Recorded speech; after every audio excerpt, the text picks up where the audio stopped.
Olá, queridos, sejam muito bem-vindos a mais um estudo daqui do canal Justifica-me. Hoje nós vamos finalizar os nossos estudos do livro de Daniel, capítulo 11. Nós estaremos estudando juntos, pela graça de nosso Senhor Jesus Cristo, os versos 40 até os versos 45. E a gente vai hoje finalmente falar da parte final do capítulo 11, relacionado aos reinos do norte e o rei do sul. Então, pela graça de Jesus, que Deus possa nos abençoar e que você possa compreender plenamente o que o Senhor nos diz através de sua santa palavra sobre esse tema, né? E qual é a relevância dele para os nossos dias. Vamos fazer uma oração então? Oremos juntos. Querido Pai Celestial, nós te agradecemos pelo privilégio de estarmos aqui para estudar a sua santa palavra. Obrigado, Senhor, porque o Senhor nos conduziu durante toda essa série e pedimos ao Pai que o teu Santo Espírito, Deus, venha estar conosco nesse momento, nos ajudando a compreender a sua palavra. Te agradecemos por tudo em nome de Jesus. Amém. Ok, queridos, então vamos iniciar o nosso estudo do livro de Daniel 11, verso 40 a 45, com o verso 40. O que diz o verso 40 ali? Diz assim: No tempo do fim, o rei do sul lutará com ele, e o rei do norte arremeterá contra ele com carros, cavaleiros e com muitos navios, e entrará nas suas terras, e as inundará e passará. Então veja só, esse verso 40, ele é a chave para a gente entender a parte final ali do capítulo 11 de Daniel. Porque veja só, aqui é apresentado, no tempo do fim, o rei do sul lutará com ele, e o rei do norte arremeterá contra ele com carros, cavaleiros e com muitos navios. Quando a gente olha de primeiro assim, parece que nós estamos vendo aqui uma luta entre rei do norte, primariamente, contra o rei do sul. Mas nós vamos ver que, na verdade, repare que o verso diz assim, ó, que no tempo do fim o rei do sul lutará com ele. Quem é esse ele que está dizendo aqui? Vamos lembrar alguns detalhes para a gente poder entender, em relação ao tempo do fim, quem seria o rei do norte e o rei do sul e essa palavra ele. Vamos nos lembrar aqui que no início do nosso estudo, né, na divisão ali do Império de Alexandre, quando nós estudamos no início, ali nós vimos que quando foi dividido o reino em quatro, ficou dividido em Reino do Norte, Reino do Sul, Reino do Leste e Reino do Oeste. E Lisímaco foi o primeiro rei do Norte. Por quê? O que fazia a divisão para você ser Reino do Norte, Reino do Sul, Reino do Leste ou Reino do Oeste? Quando o reinado de Alexandre foi dividido em quatro, essas quatro partes, cada uma parte do reinado teve uma capital. E a capital do Reino do Norte era Constantinopla, ou Bizâncio, né? Que atualmente é chamada de Istambul. A capital do Reino do Sul era o Egito, e assim sucessivamente. Cada reino tinha sua capital. Então, por que você vê, por exemplo, que no início do capítulo 11, o rei do norte é Lisímaco, mas depois, né, no verso 5 em diante ali, o rei do norte já não é mais Lisímaco, é Seleuco. Aí depois vem outro, e outro, e outro, né? Por que, às vezes você vê Antíoco Teos, por que o rei ia mudando? Mas você vê que sempre havia a figura de um rei do norte. Por que era Lisímaco, depois Seleuco, depois Antíoco? Por quê? Porque o que delimitava, o que mostrava claramente onde era o reinado do norte era a capital. Então, quando Alexandre o Grande morreu, o reinado dele, o anjo Gabriel falou que seria dividido em quatro. Então, se Lisímaco estava reinando ali em Constantinopla, Lisímaco era o chamado rei do norte. Então, quando Lisímaco perde as batalhas e Seleuco vai e toma o lugar dele, pelo fato de Seleuco estar ali em Constantinopla, Seleuco se tornou o novo rei do norte. Entende? Então, no reino, quando a gente vai falar do tempo do fim, veja que no verso 40, vou abrir um parênteses aqui para que fique bem claro. No último vídeo nós falamos do verso 36 ao 39, onde fala da França. Mas nós vamos ver hoje que a França não é nem o reino do norte, nem o reino do sul. Ali é um poder que aparece do verso 36 ao 39, que teria uma influência, que a gente vai ver agora, aqui no verso 40 também. Mas nós vamos ver no tempo do fim quem é o rei do norte e quem é o rei do sul. Então, nós estamos vendo como que se interpreta onde fica o reinado do norte e onde fica o reinado do sul. Nós vimos que, desde a queda de Alexandre, o reino dele foi dividido em 4. E você já viu nos vídeos anteriores que houve batalhas entre eles e no final só ficou o reino do norte e reino do sul. O reino do norte, ele tem a sua capital em Constantinopla, e o reino do sul tem a sua capital no Egito. Por isso que você vê Ptolomeu Sóter, você vê Ptolomeu Epifânio, você vê vários Ptolomeus, mas todos eles, enquanto reinavam, eram o rei do sul, porque a capital do reino do sul é o Egito. Percebe? Então, assim é agora no tempo do fim. No tempo do fim, veja que há um salto enorme, porque você fica vários versículos do capítulo 11 sem existir rei do norte e rei do sul. Na verdade, Gabriel não fala mais dessa nomenclatura. E aí, no final do capítulo, volta a visão de rei do norte e rei do sul. Então, por isso que vamos ler novamente. No tempo do fim, o rei do sul lutará com ele. Quem é o rei do sul? O Egito. O Egito sempre ali, desde o início da época de Alexandre, né, até hoje, continua sendo o reinado do sul, o Egito. O reinado do norte continua sendo Constantinopla. Mas a questão é, se o reinado do norte continua sendo Constantinopla até hoje, quem é o rei do norte? Porque o reinado continua sempre no mesmo lugar, né? Nós vimos que Lisímaco foi o primeiro rei do norte, então, por quê? Porque ele tomou Constantinopla. Depois, Seleuco toma Constantinopla, e aí ele se torna o rei do norte. Mas e hoje, em 2024? Quem é o rei do norte? Então, vamos dar uma olhada novamente aqui no verso 40, e perceba o seguinte, no tempo do fim, o rei do sul lutará com ele, e o rei do norte arremeterá contra ele. Vamos pegar o início do versículo. No tempo do fim, o rei do sul lutará com ele. Quem é esse ele que o rei do sul, que nós sabemos que é o Egito, quem seria no tempo do fim? Onde é o tempo do fim? Se você estudar as outras profecias, você vai ver que o tempo do fim começa em 1798. Então, no verso 40 fala que no tempo do fim, ou seja, em 1798, o rei do sul lutaria com ele. Esse ele, queridos, é justamente o poder que nós estávamos falando no último vídeo. Do verso 36 ao 39, começa a apresentar a França. E tudo que a França veio fazendo. Quando chega no tempo do fim, ou seja, em 1798, a Bíblia diz que o rei do sul lutaria com esse poder que estava sendo apresentado do verso 36 ao 39. No tempo do fim, o rei do sul lutará com ele. Ou seja, vamos lembrar aqui o que, é que a Bíblia falava, né? Sobre a França. Diz que ia ser contra o desejo das mulheres, que nós vimos que são o desejo das esposas, contra o casamento, que repartiria a terra por prêmio, e no tempo do fim o rei do sul lutará com ele. Entende? Então, mostra tudo que a França faria, mas quando chegasse o tempo do fim, o rei do sul lutaria contra ele, contra a França. Então, é justamente o que está sendo apresentado aqui. Nós temos agora uma batalha, que a Bíblia apresenta que no tempo do fim haveria uma batalha entre o Egito e a França. Mas a Bíblia também fala que o rei do norte arremeteria contra ele, ou seja, contra a França, com carros, cavalos e com muitos navios. Agora, como foi que isso aconteceu? Então, para a gente fazer um pequeno esquemazinho aqui, para que a gente possa entender, veja só, o rei do sul contra ele, percebe? Então, o rei do sul lutará contra ele, certo? E nós vamos ver também que o rei do norte também luta contra ele. Então, nós precisamos ver isso aqui. Essa é a batalha que apresenta no verso 40. Primeiro, o rei do sul vai contra ele, que nós vimos que é a França, e o rei do norte também vem contra ele, no tempo do fim, certo?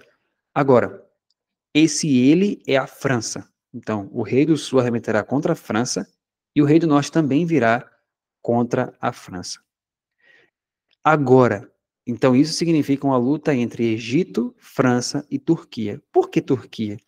Veja, quando nós olhamos para o início do capítulo, nós vimos que todo aquele que tomava Constantinopla se tornava o rei do norte.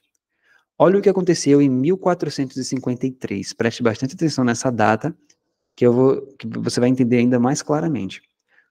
Um dos pioneiros adventistas, chamado A.T. Jones, ele escreve em um livro chamado Reunião das Nações. Ele diz assim: assim, quando chegamos ao 40º versículo do 11º capítulo de Daniel, não estamos lendo os assuntos dos dias do Império da Grécia, nem os assuntos de Roma, mas sim os assuntos aqui ocorridos no tempo do fim, como mencionado no 35º versículo.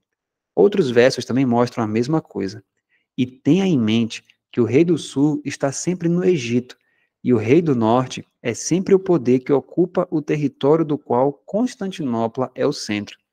E todo o mundo sabe que desde 1453, depois de Cristo, o território do qual Constantinopla é o centro tem sido mantido e governado pelos turcos.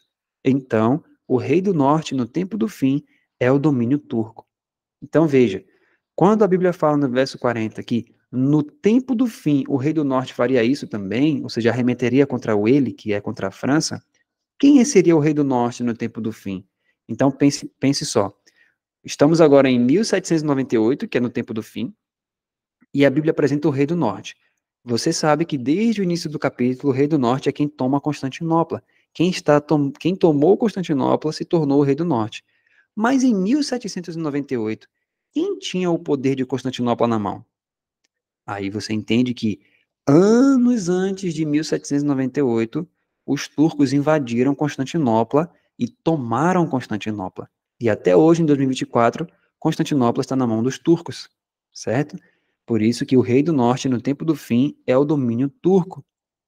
Veja também outro pioneiro adventista, Stephen Haskell, ele diz: em 1453, no entanto, Constantinopla foi capturada e desde então permaneceu nas mãos dos turcos, os mais ousados defensores da doutrina de Maomé. Como a fundação de Constantinopla é um marco na história, então a captura dessa cidade em 1453 é outro marco. Ok. Vamos ver agora outro pioneiro chamado A.G. Wegener. Olha o que ele diz também em relação ao verso 40, diz assim: agora novamente os reis do sul e do norte estão diante de nós. O Egito era o território do rei do sul. O rei do norte, na divisão do Império de Alexandre e nas conquistas dos Seleucidas, era o poder dominante ao longo do Bósforo e do Dardanelos, na Ásia Menor e na Síria. É o território da Turquia. Mas a Turquia, o rei do norte, veio até ele, como diz o texto, como um redemoinho, e reforçado em terra e mar pela aliança inglesa e russa, expulsou os franceses e, finalmente, como afirmado nos versos 41 a 43, inundou toda a terra até o Egito, que novamente se tornou tributário da Turquia.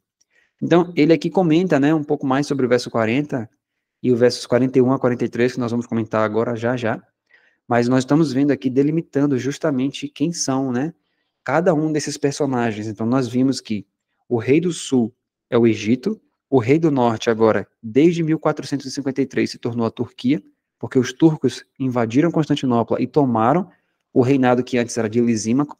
Então, teve uma época que era Lisímaco, o rei do norte, teve outra época que era Seleuco, mas no tempo do fim, os turcos tomaram Constantinopla e se tornaram rei do norte. Olha só, ainda aqui, Wagner, ele diz assim: no tempo do fim, naquele mesmo ano, 1798, Napoleão entrou no Egito. Os governantes mamelucos em vão desafiaram os franceses, e o Egito foi rapidamente subjugado. Então, Napoleão marchou para o norte na Síria, liderado pela mesma ambição que tantas vezes fizera daquela região o campo de batalha das nações. Nós vamos explicar um pouco mais que batalha foi essa. Então, a Bíblia apresenta que haveria uma batalha no tempo do fim entre Egito, França e Turquia. E justamente no ano de 1798 começou a acontecer isso. Nós vamos ler essa história aqui no livro Daniel e Apocalipse, nós vamos comentar o que aconteceu naquele período. Diz assim na página 224. Após um longo intervalo, o rei do sul e o rei do norte aparecem mais uma vez no palco de ação. Não há nada que indique que esses poderes devem ser encontrados em localidades diferentes daquelas que constituíram, respectivamente, logo após a morte de Alexandre, as divisões meridional e setentrional do Império. O rei do sul era, naquela época, o Egito, e o rei do norte, a Síria, incluindo a Trácia e a Ásia Menor. O Egito continua a ser, por comum acordo, o rei do sul, ao passo que o território que a princípio constituía o rei do norte foi incluído ao longo dos últimos 400 anos aos domínios do sultão da Turquia, né? Ou seja, do rei da Turquia ali, daquele que tomava, né, o poder ali dos turcos. A palavra sultão é o líder, né? É um líder da Turquia. Essa aplicação da profecia chama a atenção para um conflito que teria surgido entre o Egito e a França e entre a Turquia e a França, em 1798, ano que, conforme vimos, marcou o início do tempo do fim. A queda do papado, que marcou o término dos 1260 anos, e segundo o versículo 35 apontou para o início do tempo do fim, ocorreu em 10 de fevereiro de 1798, quando Roma caiu nas mãos de Berthier, o general dos franceses. Em 5 de março seguinte, Bonaparte recebeu o decreto do Diretório acerca da expedição contra o Egito. Ele saiu de Paris em 3 de maio e partiu do porto de Toulon no dia 19, com um grande armamento naval, formado por 500 embarcações que carregavam 40 mil soldados e 10 mil marinheiros. Em 5 de julho, Alexandria foi tomada e imediatamente fortificada. No dia 23, a decisiva Batalha das Pirâmides foi travada, na qual os mamelucos defenderam a terra com coragem e desespero, mas não eram páreo para as legiões disciplinadas dos franceses. Murad Bey perdeu todos os seus canhões, 400 camelos e 3 mil homens. Bom, vamos explicar um pouco mais detalhado aqui essa história para que você possa compreender de forma mais clara. No livro ele conta que no ano de 1798, logo no iniciozinho, a França ela tinha alguns projetos para atacar a Inglaterra, né, para fazer guerra contra os ingleses. Então Bonaparte recebeu um comunicado do diretório para que ele pudesse realizar um ataque de forma imediata para a Inglaterra. Mas ele pensou assim, olha, eu não posso ir agora porque vai chegar o outono, né? Então as condições de ataque no outono não vão ser favoráveis a mim, né? Só que ele pensou o seguinte, mas se eu não fizer um ataque agora, dentro desse período, eu não quero ficar em ociosidade, né? Eu não quero ficar parado, eu quero conquistar cada vez mais. Porém, nesse período que ele pensou na Inglaterra, que ele estava recebendo, né, comunicados sobre a invasão à Inglaterra, ele pensou o seguinte, olha, eu não vou atacar a Inglaterra agora, as condições não são favoráveis a atacar agora. Porém, tem uma outra terra que encheu os olhos de Napoleão Bonaparte para que ele pudesse invadir, que era a terra do Egito, né? Tem um historiador que o Yuri Smith conta aqui no livro dele, que o historiador disse assim, que ele vislumbrou uma terra distante onde ganharia uma glória que lhe daria novo encanto aos olhos de seus compatriotas, pelo romance e mistério que a circundavam. O Egito, a terra dos faraós e ptolomeus, seria um campo nobre para novos triunfos. Então, ele começou a olhar para o Egito e disse assim, olha, essa terra aqui é uma terra de riquezas, eu quero tomar esta terra agora, eu vou para lá agora. E ele realmente foi para o Egito. E isso, queridos, o que é impressionante é que foi justamente no ano de 1798. E ele foi para lá, né? Ele começou a empreitada contra o Egito. Quando ele chegou a invadir o Egito, quando ele começou a ir para lá, ele chegou a dizer que ele não queria tirar, por exemplo, o Egito das mãos do sultão, né, do líder da Turquia. Ele chegou a dizer que ele estava indo contra os mamelucos que estavam ali. Ele queria livrar os egípcios dos mamelucos. Os mamelucos eram escravos que eram usados pelos sultões, né, pelos líderes turcos, como soldados, como uma cavalaria de elite. Só que esses mamelucos, que eram escravos, teve um determinado momento que eles começaram a conseguir poder dentro do Egito. Só que, segundo Napoleão Bonaparte, eles faziam muito mal aos franceses, eles tratavam mal os franceses. Então ele usou essa justificativa para poder invadir o Egito. E ele foi e fez isso, né? Porque também tinha outra questão. Ele não invadiria a Inglaterra naquele momento, mas ele também pensou que se ele invadisse o Egito, tocando no Egito, também ele tocaria na Inglaterra. E foi o que ele fez. Só que ele não contava que justamente o pensamento dele em relação à Inglaterra e outras coisas que ele pensava iam se tornar contra ele mesmo, porque ele invade o Egito, né? Mas quando ele invade o Egito, lá na Turquia, o sultão recebe essa notícia, manda uma notícia para ele de que Napoleão invadiu o Egito, e aí o sultão fica irado, ele fica extremamente furioso pelo que foi feito pela França. E aí quando começa a batalha, essa batalha foi chamada de Batalha das Pirâmides, que começou em 1798, quando ele ficou sabendo, né, quando avisaram para ele que os franceses haviam invadido o Egito, aí então os turcos, a Turquia veio para dentro do Egito também para entrar nessa batalha. E aí começou uma batalha entre Turquia, Egito e França. Então, essa batalha, queridos, nós não vamos entrar em todos os detalhes de como foi, o que aconteceu e tudo isso, mas você pode ler depois no livro Daniel e Apocalipse mais detalhes, você pode pesquisar na história também que você vai encontrar. Mas a questão foi que os franceses perderam essa batalha, né? Em que sentido eles perderam? Eles, no início, eles subjugaram os egípcios. Os egípcios começaram a perder a batalha, né? Os egípcios não conseguiam vencer os franceses na batalha. Mas, mesmo com isso, né, mesmo os egípcios enfraquecendo, quando os turcos chegaram, eles conseguiram trazer uma força grande e expulsaram os franceses dali. Vamos ler aqui para a gente dar uma olhada na parte final aqui, onde fala assim, ó. A essa altura, porém, a situação de Napoleão começou a ficar precária. A frota francesa, que era o único canal de comunicação com a França, foi destruída pelos ingleses sob a liderança de Nelson em Aboukir. E no dia 2 de setembro do mesmo ano, em 1798, o sultão da Turquia, dominado por sentimentos de suspeita da França, ardilosamente despertados pelos embaixadores ingleses em Constantinopla, e exasperado pelo fato de o Egito, por tanto tempo, semi-dependente do Império Otomano, estar se transformando em uma província francesa, declarou guerra contra a França.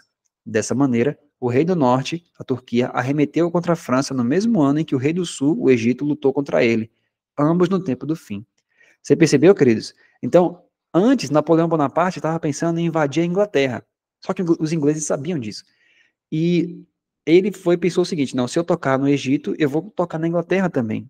Só que ele não esperava que quando ele entrasse no Egito, os embaixadores ingleses que estavam em Constantinopla chegaram para o sultão, ou seja, para o líder ali da Turquia e disseram, olha, preste atenção no que eles estão fazendo, porque eles vão tomar o Egito de vocês, e o Egito não vai ser mais uma província turca. Então vocês vão perder influência, vocês vão perder dinheiro, vocês vão perder um monte de coisa. Preste atenção no que Napoleão Bonaparte está fazendo. E aí fez com que o sultão ficasse furioso, né? O líder turco ficou furioso e ele veio com tudo para cima dos franceses dentro do Egito. Então, assim que aconteceu a Batalha das Pirâmides, e é isso que se refere o verso 40. Então, quando eles começaram a vir, quando os turcos começaram a vir para essa batalha, quando chega no verso 41, em relação a eles ainda, diz assim, ó, entrará também na terra gloriosa e muitos sucumbirão, mas do seu poder escaparão estes, Edom, Moabe e as primícias dos filhos de Amon. Então veja que eles saíram de lá, os turcos, quando eles ouviram que Napoleão estava invadindo o Egito, eles vieram furiosos.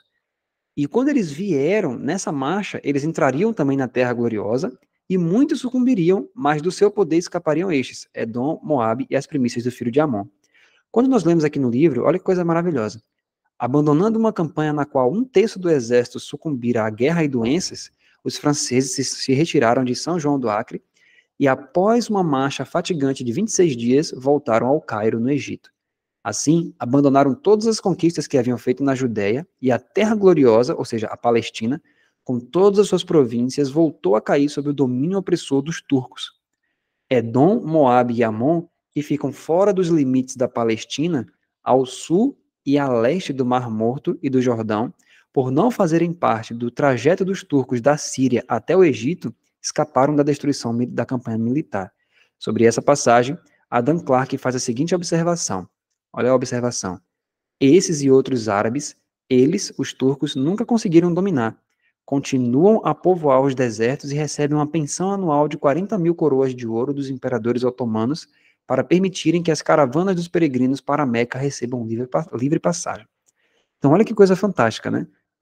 Quando eles saíram de lá, de onde eles estavam, para poder vir para o Egito, para essa batalha causada pelos franceses, esses três, que é Edom, Moabe e Amon, o território desses três aí, claro que isso aí também tem outras questões, né, que envolvem biblicamente isso aí, mas pensando na questão territorial, esses três não faziam parte da rota que os turcos iriam tomar. Então eles vieram entrando nos lugares, eles estavam tão furiosos que eles vinham matando as pessoas por onde eles passavam. Mas os filhos de Edom, Moab e Amon, como eles ficavam em outra rota, eles não conseguiram entrar ali, né? Eles não entraram naquelas terras e passaram direto, né? Claro que também a providência divina estava atuando nisso também. Então, Edom, Moab e Amon, eles foram poupados naquele período. Verso 42. Estenderá a mão também contra as terras, e a terra do Egito não escapará. Queridos, aqui então é o verso que nós vemos que, dentro de toda essa guerra entre Rei do Norte e Rei do Sul, desde o início do capítulo, no final do capítulo 11, você vê então que o Rei do Norte tomaria as terras do Rei do Sul e subjugaria o Rei do Sul. Porque veja que o verso 42 fala que a terra do Egito não escapará.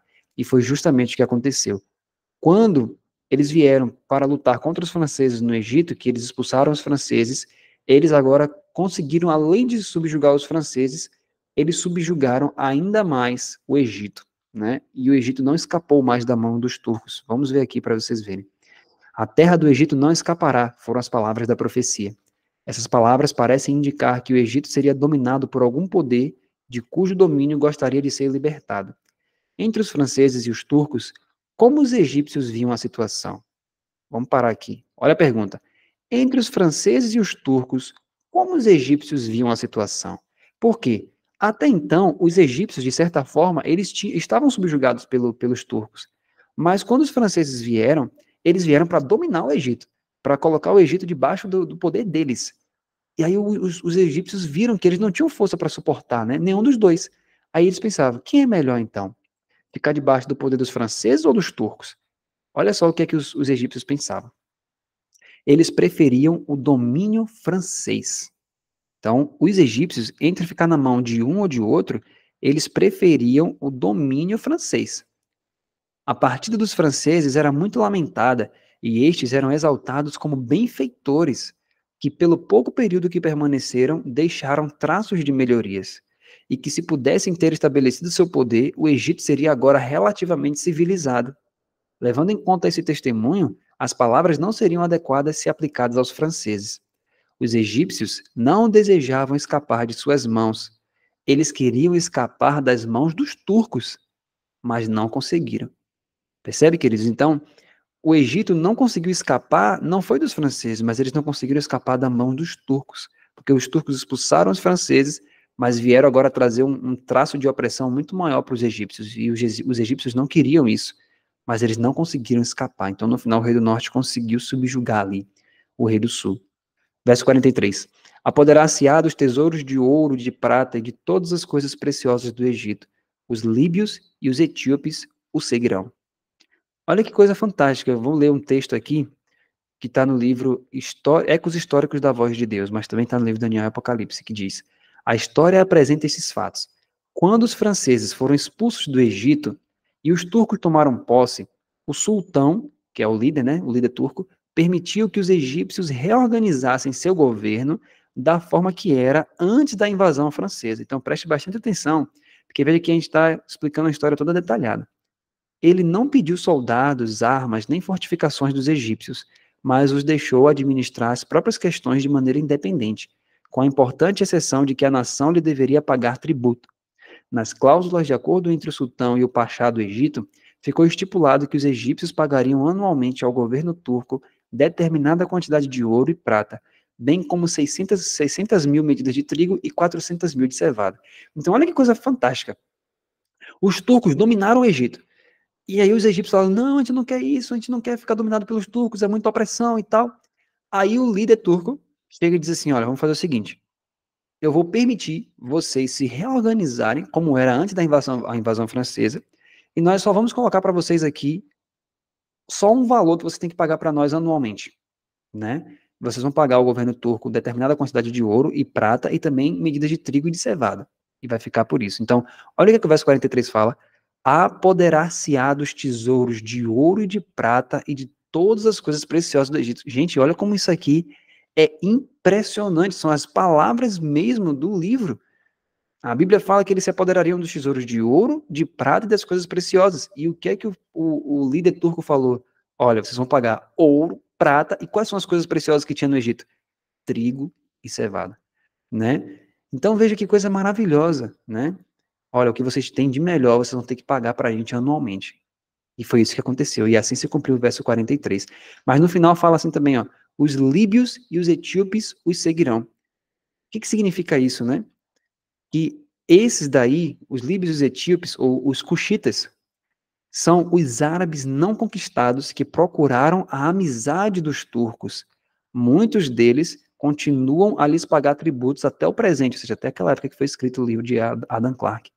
Então, ou seja, alguns outros árabes que não foram conquistados pelos turcos, como os líbios e os etíopes, pela influência dos turcos naquela época e pelo volume do seu império que crescia, eles acabaram com que os outros árabes que não foram conquistados por eles, eles queriam a amizade deles, Por isso que a Bíblia fala que até os líbios e os etíopes, ou seja, até quem não foi conquistado, vai querer a amizade desse poder. E assim se cumpriu o verso 43. O verso 44 diz: Mas pelos rumores do Oriente e do Norte será perturbado e sairá com grande furor para destruir e exterminar a muitos. Então, aqui ainda estava falando do rei do norte. Nós vimos agora o que ele fez no verso 41, o que ele fez no verso 42, o que ele fez no verso 43, e agora o verso 44. Aqui ainda está se referindo aos turcos. Então, aqui está dizendo que pelos rumores do Oriente e do Norte, ele seria perturbado e sairia com grande furor para destruir e exterminar a muitos. Então, o que aconteceria na história desse povo turco, né, pós 1798, que faria com que ele ficasse perturbado pelos rumores do Oriente e do Norte? Olha só que coisa fantástica, meus amados. O Dr. Clark fez um comentário sobre esse versículo que merece ser mencionado. Ele afirmou: essa parte da profecia possivelmente não foi cumprida ainda. Essa nota foi publicada em 1825. Em outra parte de seu comentário, ele declara: caso se entenda uma referência ao poder turco, como nos versículos anteriores, pode significar que os persas no Oriente e os russos ao norte irão, em algum momento, causar grande embaraço ao governo otomano. Então, veja, Adam Clarke, antes de acontecer, ele falou: olha, se realmente nós entendermos que não mudou a pessoa que está sendo dita aqui no verso 44, ou seja, o verso 41 estava se referindo ao governo turco, ao 42 a eles, ao 43 a eles. Então, o 44, se realmente continua sendo eles, que é de fato o que acontece, então, em algum momento, os persas e os russos vão trazer problemas para o rei do norte, para os turcos. Por que os persas e os russos? Porque os persas ficavam ao oriente da Turquia, né? Persas hoje é o Irã, né? E os russos ficavam ao norte da Turquia, né? Então, a Turquia já era o rei do norte, lembrando, né? A Turquia é o rei do norte porque ela tomou Constantinopla, que ficava na parte norte do Império de Alexandre, mas ainda no extremo norte, geograficamente falando, e tinha ainda a Rússia. Então, ao norte do rei do norte tinha outro poder, que é a Rússia. Então, por isso que no verso 44 fala que os rumores vindo do norte, lá de cima deles, e do leste deles, do oriente, então viria algum rumor que iria causar embaraço ao governo otomano. E olha que interessante. Entre essa conjectura do Dr. Clark, escrita em 1825, e a Guerra da Crimeia, entre 1853 e 1856, há, sem dúvida, uma coincidência impressionante, pois exatamente os poderes que ele menciona, os persas no Oriente e os russos ao norte, foram os instigadores desse conflito. Rumores desses poderes o perturbaram, Turquia. As atitudes e os movimentos deles incitaram o sultão à ira e à vingança. Então, meus amados, entre 1853 e 1856 houve uma chamada Guerra da Crimeia, que justamente os poderes ditos ali, no verso 44, que era os persas, que ficavam ao oriente, e os russos, que ficavam ao norte, eles começaram a criar uma situação que perturbaram os turcos. E aí houve a chamada Guerra da Crimeia. Então, olha que interessante, porque essa questão da Guerra da Crimeia, conflitos envolvendo a Crimeia existem até hoje, 2024, né? E nós vamos falar um pouco mais sobre isso na nossa série chamada Reunião das Nações, onde nós iremos entrar sobre a Rússia, né? Nós vamos entender por que que existe essa questão hoje, né? Com a Crimeia, qual é a questão da Rússia em relação à Turquia hoje ainda em 2024, né? Quais são os propósitos da Rússia? Tudo isso a gente vai falar ainda na nossa série Reunião das Nações. Se você não assistiu ainda os vídeos da Reunião das Nações, assista para você poder acompanhar e entender ainda mais os detalhes dessa profecia. Então veja só, a Rússia, a parte mais agressiva, foi alvo de ataque. A Turquia declarou guerra contra seu poderoso vizinho do norte em 1853. O mundo olhou perplexo ao ver um governo que já por muito tempo era chamado de Homem Doente do Oriente, cujo exército era desanimado e desmoralizado, cujos tesouros estavam vazios, cujos governantes eram vis e imbecis, e cujos súditos eram rebeldes e ameaçavam se revoltar e envolver-se com tamanho ímpeto no conflito. Então, naquela época, ninguém esperava que a Turquia ia se envolver em uma guerra, mas de repente o mundo viu que a Rússia foi alvo de ataque dos turcos e eles, que parecia que eles estavam mortos, eles entraram com muito poder dentro dessa guerra. Então, assim, queridos, começou a se cumprir o verso 44. Olha só, a profecia disse que eles sairiam com grande furor, e assim eles saíram na guerra já mencionada. foram descritos no vernáculo profano de um escritor norte-americano como lutando como demônios. É verdade que a Inglaterra e a França logo socorreram a Turquia, mas ela de fato saiu da maneira descrita e, conforme o registro, obteve vitórias importantes antes de receber a ajuda desses poderes. Então eles saíram lutando como demônios, como diz, né, um escritor norte-americano. Eles saíram com todo o ímpeto contra a Rússia. Eles não tinham naquela época poder suficiente para isso, tanto que os poderes europeus tiveram que ajudá-los. Mas ainda assim, eles foram com toda a fúria, como diz o verso 44, né? Eles ficaram perturbados e foram sim para cima desses poderes. E assim se cumpriu o verso 44. Agora vem o verso 45, que é o último verso, e a gente vai entender o que isso tem a ver conosco hoje, para que a gente possa entender. Depois que fala que os turcos fariam isso, e isso já se cumpriu também, o verso 44, o verso 45 diz assim: armará as suas tendas palacianas entre os mares contra o glorioso Monte Santo, mas chegará ao seu fim e não haverá quem o socorra. Nós vamos ler aqui uma citação de Wagner sobre esse verso 45. Veja o que ele diz. E ele plantará os tabernáculos do seu palácio entre os mares no glorioso Monte Santo, mas ele chegará ao seu fim e ninguém o ajudará. Novamente, a cena do conflito se torna a terra da Palestina. É aqui que a batalha do último dia do Armagedon será travada.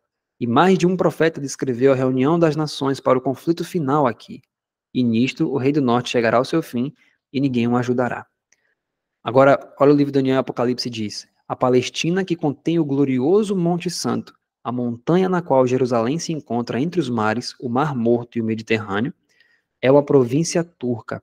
E se os turcos forem obrigados a se retirar apressadamente da Europa, podem facilmente ir para qualquer lugar de seus domínios, a fim de estabelecer uma sede temporária, descrita adequadamente nessa passagem como tendas palacianas, ou seja, habitações móveis. Mas não poderiam ir além. O ponto mais notável dentro das fronteiras da Turquia na Ásia é Jerusalém. Então veja só, quando a palavra diz que eles armarão as suas tendas palacianas entre os mares contra o glorioso Monte Santo, esse local está mostrando, esse verso está dizendo o seguinte, ó, armar as tendas do seu palácio ou tabernáculos do seu palácio eles vão se mover para os mares contra o glorioso Monte Santo. Ou seja, eles vão armar as suas tendas palacianas, armar a sede do governo, eles vão fazer uma transferência desse governo para onde? Entre os mares, no glorioso Monte Santo. Armar as tendas do seu palácio significa estabelecer a sede do seu governo. Então, eles vão pegar os tabernáculos do seu palácio, ou seja, tabernáculos lembra também uma palavra religiosa, né? Tabernáculo, e palácio uma palavra mais ligada ao poder civil. Então, essa união que eles têm entre eles, né, do governo civil e a questão religiosa, eles vão armar isso entre os mares no glorioso Monte Santo. Então, quando isso acontecer, chegará ao seu fim e não haverá quem o socorra. E aí vem o capítulo 12, verso 1, que diz: naquele tempo se levantará Miguel. Então, quando o rei do norte armar as suas tendas em Jerusalém, porque é lá que é o glorioso Monte Santo, nós vamos abrir alguns detalhes na série Reunião das Nações. Porque, veja, quando Gabriel estava falando para Daniel, ele estava usando uma linguagem que Daniel entenderia, né? Nós sabemos que depois que o povo judeu rejeitou a Jesus, Jerusalém em si não tem mais santidade em si, né? A cidade em si não é uma cidade gloriosa. Mas quando Gabriel estava falando com Daniel, nesse verso 45 aqui, ele usa uma linguagem que o profeta estaria entendendo, né? Então, quando ele fala, olha, Daniel, eles vão armar as tendas deles, eles vão tirar a sede do governo deles de lá de Constantinopla, e eles vão rumo a Jerusalém. E quando eles fizerem isso, é nesse tempo que Miguel vai se levantar, né? Nós sabemos que Miguel é o nome de Jesus, é um outro nome para Jesus, e Jesus se levantar significa ele levantar do santuário, ou seja, sair do santuário, terminar a intercessão pelas pessoas nesse mundo. Então, esse verso 45 vai nos mostrar um sinal para isso, mas vamos explicar um pouco mais para que fique ainda mais clara essa situação, para que não haja dúvidas, certo? Mais à frente ele diz, no livro The Eastern Question, agora A.T. Jones, livro Questão Oriental, página 11, ele diz assim: e agora, o último verso de Daniel 11 fala dos dois eventos que toda a Europa está constantemente esperando ver e que certamente acontecerão em breve, a saber, a expulsão do poder turco de Constantinopla e a eliminação do Império Otomano. Essas são as palavras do anjo quanto a esse evento esperado. e ele plantará os tabernáculos do seu palácio entre os mares no glorioso Monte Santo. Contudo, ele chegará ao seu fim e ninguém o ajudará. Ou seja, é a expulsão do poder turco de Constantinopla e a eliminação do Império Otomano. Ou seja, eles hoje detêm Constantinopla. Desde 1453 até hoje, 2024, eles têm o poder de Constantinopla. Mas vai chegar o momento em que a Europa, que durante anos ajudou eles a permanecer com o poder de Constantinopla, vai expulsá-los de Constantinopla. Porque Constantinopla, meus amados, até hoje, que hoje é chamado de Istambul, é o desejo de muitos países. E muitos deles desejam tomar aquele lugar, principalmente a Rússia, né? Como eu falei na série Reunião das Nações, nós vamos explicar isso mais detalhadamente. Mas vai chegar o dia em que o rei do norte, os turcos que tomam essa cidade hoje, vão ser expulsos dali. E eles vão, em vez de ter a sede do governo lá, a sede do governo deles vai estar em Jerusalém. Então, quando isso acontecer, meus amados, logo depois, não significa que é no mesmo dia, isso aqui é muito importante, não significa que assim que eles forem expulsos de lá, no mesmo dia, Miguel se levanta. Não. A Bíblia diz, naquele tempo se levantará Miguel. Nós não sabemos o dia, não sabemos a hora, mas naquele tempo, naquele período, quando você vir que os turcos estão indo rumo a Jerusalém, para invadir Jerusalém, e se você pesquisar na internet, você vai ver várias vezes o presidente da Turquia falando isso. Ele diz que Jerusalém é deles, que eles devem ter Jerusalém. Já se falou, sim, de invasão a Jerusalém, muitas vezes entre os turcos, né? Se você pesquisar na internet, você vai ver isso.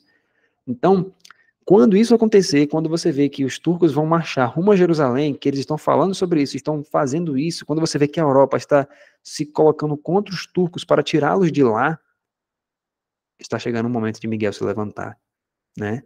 Então, olha só. É certo, portanto, que a sede do poder otomano será removida de Constantinopla e será finalmente plantada em Jerusalém. E então é igualmente certo que o seu poder chegará ao fim. E um outro pioneiro adventista diz assim: o olho de Deus está sobre o seu povo, e ele nunca fica sem uma testemunha no mundo. Ninguém sabe quando a Turquia deixará a Europa, mas quando esse fato ocorrer, a história da terra será curta. Em seguida será dito: quem é injusto, seja injusto ainda, e quem é justo, seja justificado ainda. Hoje é o dia da preparação. Então, meus amados, quando nós vemos isso, nós entendemos que nós hoje estamos vivendo um período muito solene. Nós estamos vendo, meus amados, que Deus deixou para nós um sinal para que pudéssemos enxergar a grande proximidade do fechamento da porta da graça. Então, quando isso acontecer, não significa que no mesmo dia Jesus Cristo vai sair do santuário para todos.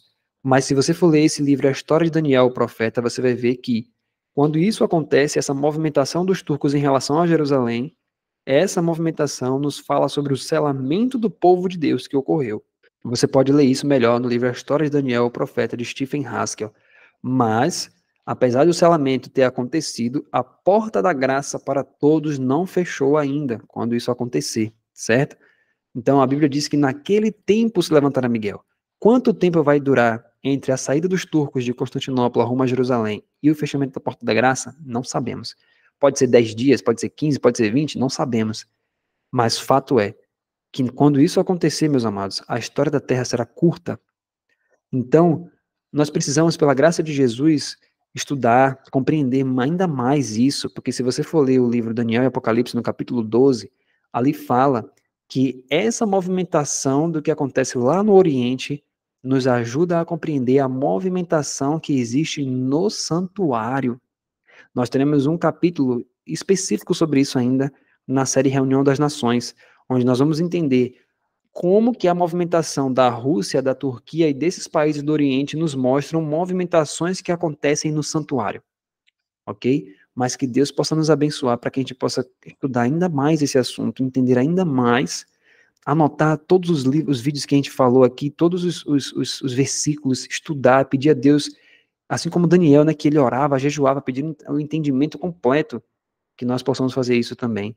E que Deus possa colocar em você o espírito de sabedoria, de entendimento, de conselho, para que você possa verdadeiramente entender essas profecias, entender que sem profecia o povo se corrompe, então nós precisamos entender as profecias também, faz parte da justificação pela fé entender as profecias também, para que Deus possa selar você, para que você possa estar pronto para ser achado entre os fiéis nesses últimos dias. Que Deus te abençoe, foi um prazer muito grande poder compartilhar essa série de Daniel, capítulo 11, e que você possa continuar estudando junto conosco nas outras séries, e que Deus possa te abençoar grandemente, e que você tenha sido fortalecido através desses estudos, para que naquele grande dia você esteja pronto para a glória de Deus. Vamos fazer uma oração então? Oremos juntos. Querido Pai Celestial, muito obrigado pelo privilégio que tivemos de estudar esse capítulo tão detalhadamente, Senhor, verso por verso, e pedimos ao Senhor que Teu Santo Espírito, Pai, nos ajude a cada dia a compreender Sua palavra e a viver, Pai amado. Pai amado, nós te agradecemos e que o Senhor abra nossos olhos para as coisas que estão acontecendo, para que possamos proclamar isso para o mundo, Senhor, para que eles vejam as coisas antes que aconteçam e possam crer que Jesus Cristo é o Senhor, Deus, Pai, para a glória de Deus, Pai. Que eles possam compreender que Jesus já nos disse tudo isso antes que acontecesse, para que a gente creia, Pai amado. E que muitas pessoas possam chegar ao conhecimento dessa verdade, Pai, e serem transformadas também pela graça de nosso Senhor Jesus Cristo e estarem prontas para aquele grande dia. Nós te agradecemos por tudo, meu Deus, e muito obrigado em nome de Jesus. Amém, Pai.